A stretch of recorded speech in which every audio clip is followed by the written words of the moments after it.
Manage your inventory using this simple Excel trick. Just update the stock quantity in the list and the stock monitoring will automatically update. You can also customize the low stock value by typing any values in the field.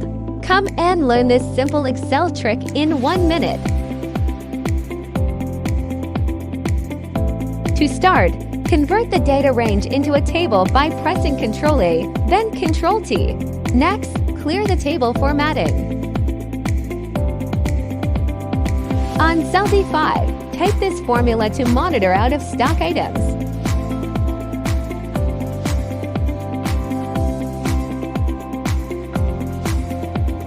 Next, on cell E6, type this formula to monitor low stock items.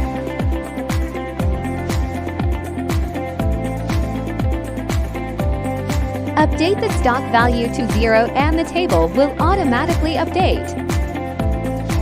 On low stock field, you can type any value based on your low stock limit. Like, share and follow for more Excel tips.